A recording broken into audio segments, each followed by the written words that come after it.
உலகத் தமிழர்களின் உன்னத குரல். தொன்மை தமிழின் பண்பாட்டு திரள்.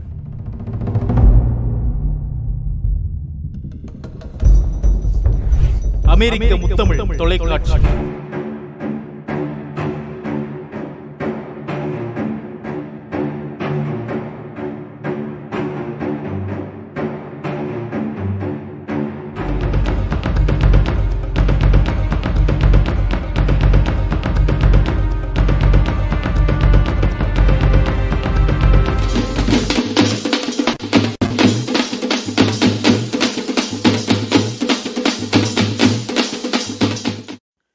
அனைவருக்கும் வணக்கம்.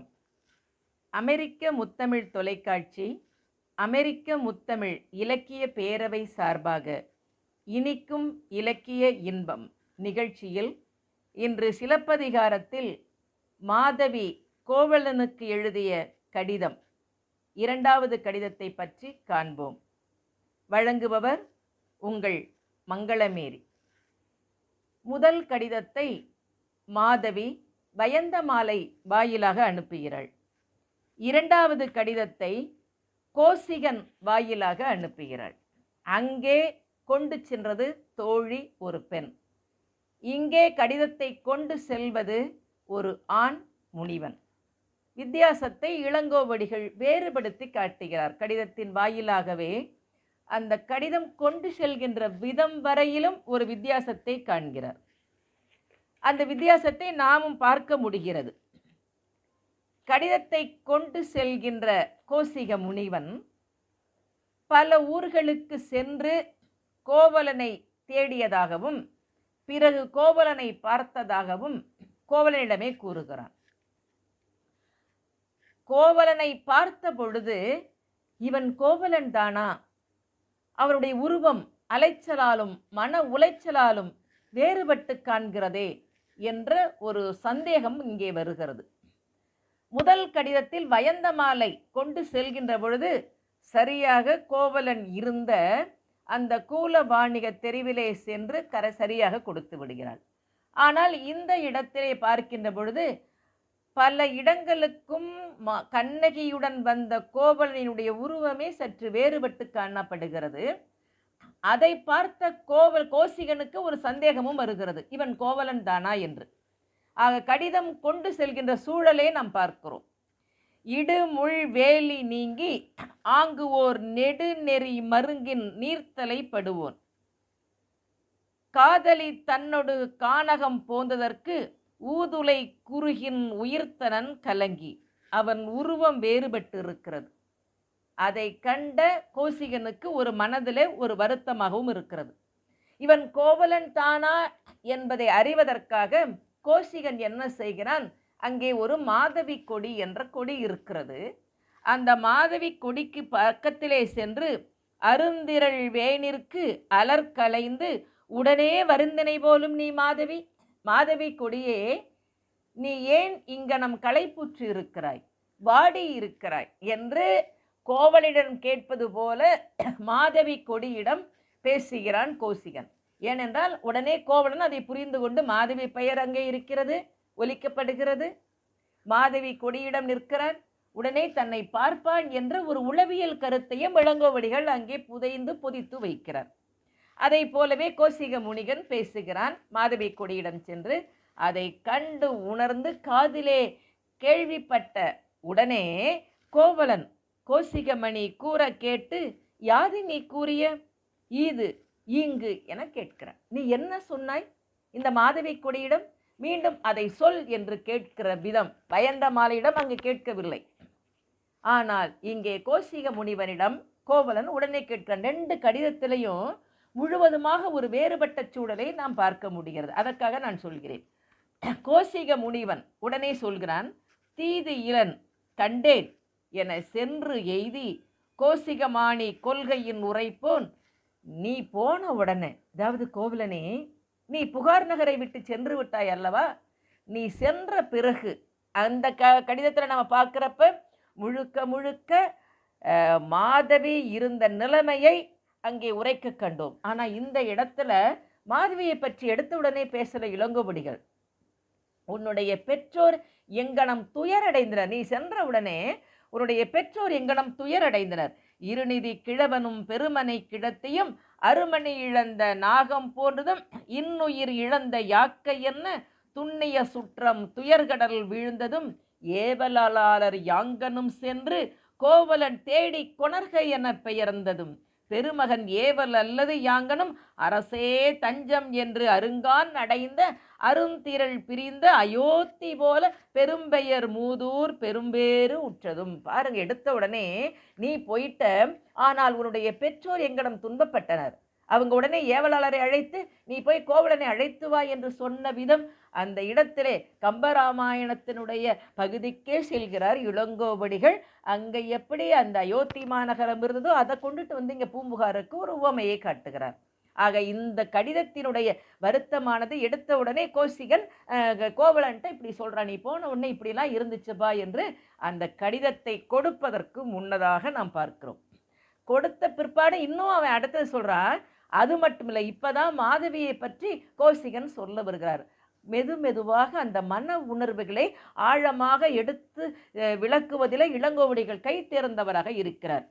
வசந்த மாலை வாய் மாதவி கேட்டு பசந்த மேனியல். அவர் மிகவும் பசைலை நோய் உற்றவளாக இருந்தால், அந்த படுக்கை விட்டு எழாமல் இருந்தால், மிகவும் பெரும் பிணி உற்றவளாக இருந்தால், பயந்த மாலையின் வாயிடா கேட்டு நானும் போய் அந்த மாதவி துன்பற்ற நிலையை பார்த்தேன் என்ற வரிகளை சொல்கிறார். அப்படி படிப்படியாக அந்த மாதவியினுடைய நிலைமையை இந்த மடல் கொடுப்பதற்கு முன்னாடியே கோசிகன் சொல்கிறார். வீழ்துயர் உற்றோல் விழுமம் கேட்டு தாழ்துயர் எய்தி தான் சென்று இருந்ததும் இருந்துயர் உற்றோல் இணையடி தொழுதேன் வருந்துயர் நீக்கு என மலர்கையின் எழுதி கண்மணி அணையார்க்கு காட்டுக. வரிகளை பார்க்க வேண்டும். வயந்த மாலையிடம் கொடுத்தனுப்பிய கடிதத்திற்கும் இந்த வரிகளில் என்ன சொல்ல வருகிறார்கள்? கண்மணி அணையன், கண்மணி போன்றவன் கோவலன், அவனுக்கு இந்த கடிதத்தை காட்டுக என்றே மண்ணுடை முடங்கல் மாதவி ஈத்ததும் இந்த ஓலையை நான் கொண்டு வந்து உம்மிடம் கொடுக்கிறேன். அந்த மண் முத்திரை அங்கே இருக்கிறது. அந்த கோவலன் தன்னுடன் வாழ்ந்த பொழுது இருந்த மன உணர்வுகளெல்லாம் இருப்பதை அப்படியே மிக அழகாக இளங்கோவடிகள் கொடுக்கிறார். அதை கொண்டுட்டு வந்து மாதவி ஓலை மலர் கையில் நீட்ட வாங்க மறுத்த கோவலன் இங்கே அந்த மடலை வாங்குகிறான். இந்த இடத்துல தான் இலக்கிய நயம்பட அவர் சொல்கிறார். ஒரு பக்கம் கதை ஓட்டம், ஒரு பக்கம் அந்த காதலின் சிறப்பு, ஒரு பக்கம் பிரிவினுடைய ஆற்றாமை, இன்னொரு பக்கம் அந்த பிரிவினை எடுத்து செல்கின்றவர்களும் அதை கொண்டுட்டு போய் கொடுக்குறாங்க. வயந்த மாலை கொடுக்கின்ற பொழுது மாதவியினுடைய உள்ள துயரத்தை கொண்டுட்டு போய் அங்கே சொல்றார்.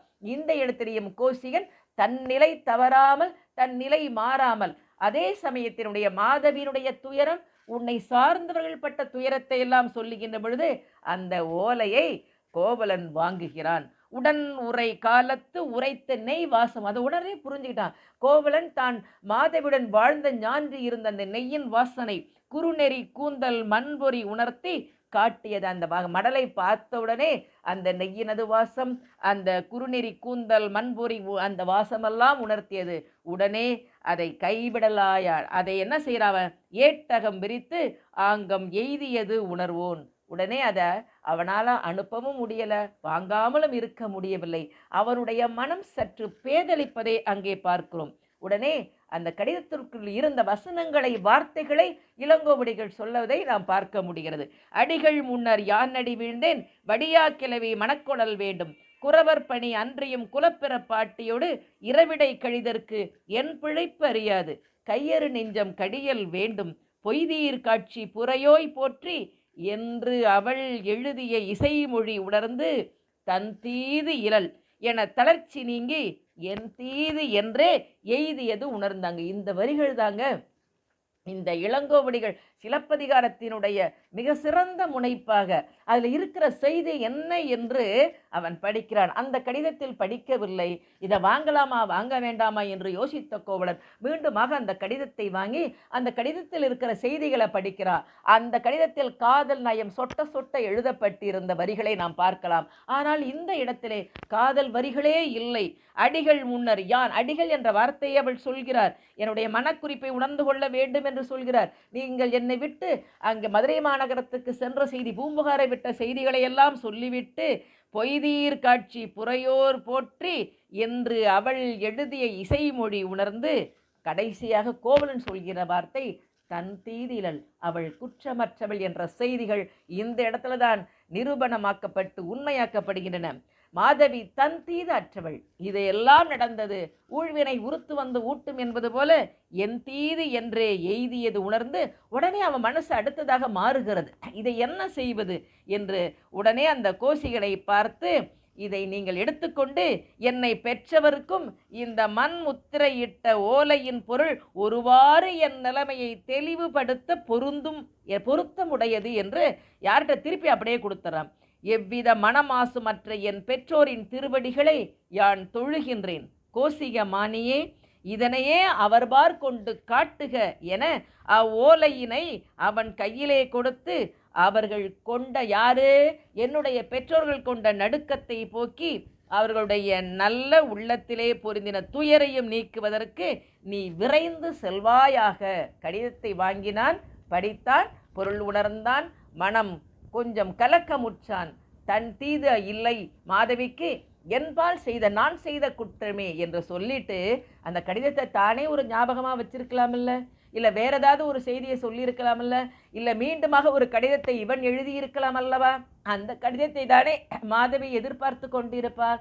ஆனால் எதையுமே எழுதாமல் மீண்டுமாக அந்த கடிதத்தை மூடி இதை கொண்டு போய் என்னுடைய பெற்றோரினுடைய நடுக்கம் துயரானது துன்பமானது நீங்கும்படியாக மீண்டுமாக என் பெற்றோருக்கு இதனை காட்டுக என்று சொல்லி அதனுடன் அந்த அத்தியாயத்தை முடித்து கொள்கிறான் என்று சொன்னால், இந்த இடத்திலே இளங்கோவடிகள் எதை சொல்ல விருப்பப்படுகிறார்? அந்த இடத்துல அந்த கடிதத்தை வாங்க மறுத்து விட்டான் வயந்தமாலையிடம். மீண்டுமாக அந்த கடிதமானது கொண்டு செல்லப்படுகிறது. அந்த இடத்துல மாதவி அவன் பலவாறு காட்சி நடிப்பிற்குரியவள் என்றெல்லாம் சொல்கின்ற கோவலன் இந்த இடத்துல மனம் ஒரு பண்பட்ட, மனம் ஒரு முதிர்ச்சி அடைந்த, மனம் அடுத்த நிலைக்கு செல்கின்ற ஒரு ஆன்மீகத்தை நோக்கி போகிறதோ என்று கூட நான் எண்ணுகிறேன். இந்த இடத்திலே இதை என் பெற்றோருக்கு காட்டுக என்று சொல்லி அவர்களுடைய துன்பம் நீங்கும். ஏன்னா மாதவி சரியானவள், நான் தவறு செய்துவிட்டேன், அடுத்த கட்ட பொறுப்பு எனக்கு இருக்கிறது என்று இதனையெல்லாம் உள்ளடக்கியவாறு இருந்திருப்பானோ கோவலன் என்பதை நினைக்க தோன்றுகிறது இந்த கடிதம். மீண்டுமாக அந்த வரிகளை நான் சொல்கிறேன். ஏற்பயந்தோருக்கு இம்மண்ணுடை முடங்கள், அழகிய வார்த்தைகளை போடுகிறார். பொறுப்பு உடைத்தாக பொருள் உரை பொருந்தியது, மாசில் குறவர் மலரடி தொழுதேன், கோசிகமானி காட்டு என கொடுத்து நடுங்க களைந்து, அவருடைய நடுக்கத்தை களைந்து அவர் நல்லகம் பொருந்திய இடுக்கன் களைதற்கு ஈண்டு என போக்கி என்று அந்த கடிதத்தை அப்படியே கொடுத்து விடுகிறார். படித்தான், மனம் மாறவில்லை, ஆனால் மனம் துயருற்றான், கலங்கினான். இளங்கோவடிகள் அடுத்த வரிகளுக்கு செல்லுகின்ற பொழுது அந்த கடிதத்தை அதனோடு முடிச்சிட்டு நீங்கள் பார்த்தீங்கன்னா கோவலனினுடைய மனம் பாணரோடு ஆடிய கோவலன் பாணரோடு சென்று உடனே அந்த சூழலில் இருந்து தன்னை மாற்றி விடுகிறார். மாசில் கற்பின் மனைவியோடு இருந்த ஆகையில் கொள்கை அரவிபால் அணைந்து அங்கு ஆடியல் கொள்கை அந்தரி கோலம். உடனே அவன் என்ன செய்கிறான் என்பதைத்தான் இளங்கோவடிகள் சொல்கிறார். அந்த கடிதம் இவ்வளோ பெரிய திருப்பு முனையை அமைக்கின்ற ஒரு கடிதத்தை படித்து அந்த கடிதத்தை கோசிக முனிவனிடமே கொடுத்து அனுப்பிவிட்டு மீண்டுமாக இந்த கோவலன் செய்தது என்ன என்று யோசிக்கின்ற பொழுது அங்கிருந்த பாணருடன் சேர்ந்து அவர்களுடன் சேர்ந்து மகிழ்கிறான், நடனமாடுகிறான் என்று பார்க்கின்ற பொழுது 2 கடிதங்கள் சிலப்பதிகாரத்திலே மிக மிக நேர்த்தியாக பேசப்படுகின்றன.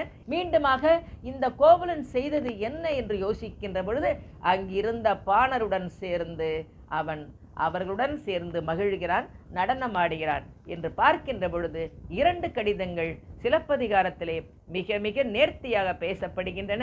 யாரிடம் அனுப்புகிறார்கள், அந்த கடிதத்தில் கூறப்படுகிற செய்திகள் என்ன, அதை படித்த பொழுது கோவலனுடைய மனதிலே இருந்த மாற்றம், மீண்டுமாக அந்த செய்தியானது மாதவியிடம் செல்லுகின்ற பொழுது அவள் அடைந்த துயரம் அல்லது அந்த கடிதத்திலே இருக்கின்ற குறிப்பு செய்தி, அந்த கடிதத்திலே இருக்கின்ற செய்தியினை எங்கனம் பெற்றோர் அறிந்து கொண்டனர் என்பதாக இந்த கடிதம் இந்த காப்பியம் நகர்வதற்கு மிக மிக சிறப்பாகும். அதே சமயத்தில் அக்காலத்தில் இருந்த நாடக கூறுகள், ஒரு மனதினுடைய உச்சக்கட்ட அடுத்தடுத்த நிகழ்வுகள், நகர்வுகள், உளவியல் பாங்குகள் இவற்றையெல்லாம் கூறுவதாக அமைகின்றன என்று சொல்லி இந்த இலக்கிய இன்பத்தை நாமும் கேட்டு சுவைத்து மகிழ்ந்து இன்புறுவோம் என்று சொல்லி அடுத்த ஒரு நிகழ்வில் நாம் சந்திப்போம் என்று சொல்லி விடைபெறுகிறேன். நன்றி, வணக்கம்.